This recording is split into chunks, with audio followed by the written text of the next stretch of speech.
What did Tyrod show you by coming back from that pick with the touchdown to Antonio and even the couple of plays to give you the chance? Our guys don't quit. Our players are not going to quit. I've never had a team that quits. Our guys have the grit and toughness. What we got to do is find a way to win. What did you see on the interception?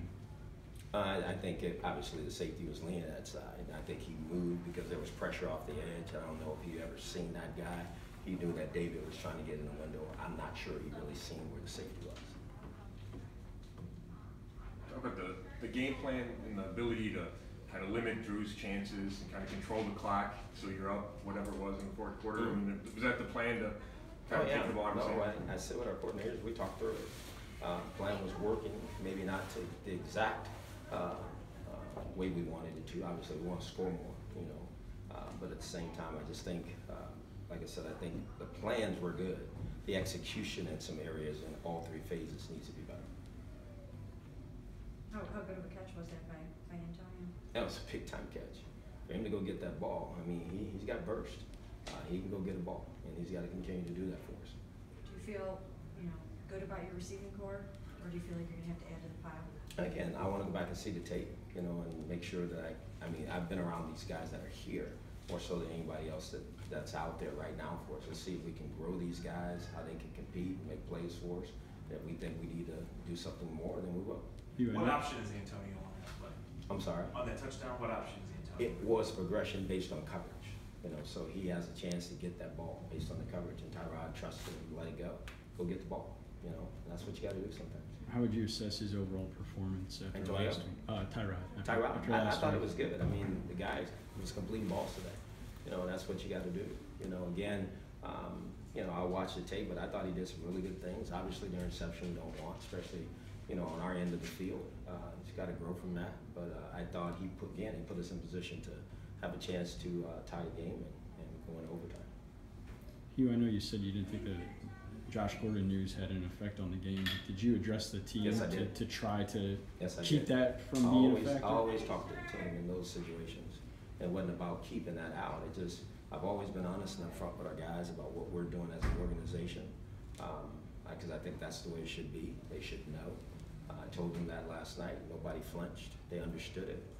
Again, we wish Josh well, on his journey, and we all love and respect Josh, but we had to do what we felt we had to do as an organization. But that does seem like a move that could rock the locker room. It could if you're not strong enough. I just think we have strong enough leaders in the room, and I think when you're honest with them and you tell them what's going on, I think, again, if you walk out there and you're not sure why this is happening, then I think that's different. I think those things could affect a lot of different things. But when you're honest and upfront, you tell them what's going on, they know, they process that real quickly, they understand what we need to get done, we move on.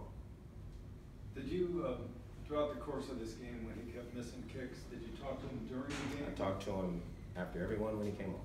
I did. I told him he was going to get a chance to make a kick that was going to win the game for us. I did.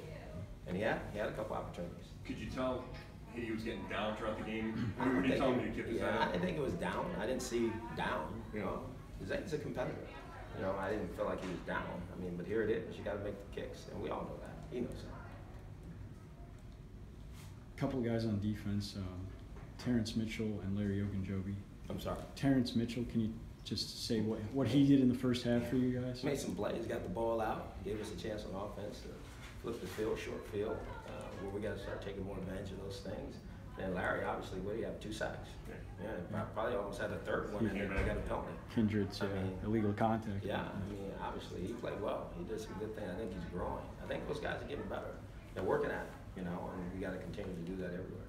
Did they give Miles some extra attention that maybe some things out for other guys? Oh, yeah, well, you better, But he did some good things where he pushed the pocket, pushed some things. And the fact that they're having to turn their line over there to him, it gives those guys inside more opportunities. So that's great. It all works together. What is that zone did different on that touchdown, the fade in the corner to Thomas? Again, we had him double covered. He made a hell of a play. That's 2 weeks in a row. Guys have made really good plays. He'll learn and grow from that. Again, just being on top and trying to high point the ball himself as a receiver's trying to do that. I think sometimes the ball's coming down and he's trying to get it out as opposed to being at the height of the ball when those things happen. Do you have any feel for Desmond Harrison? I know I don't. I think one time there was one pressure, but outside of that, it's good that I'm not sitting up here talking about him, because that means he battled and did some good things. So I thought he held his own for the most part, but again, I need to watch the tape. Good? Yep.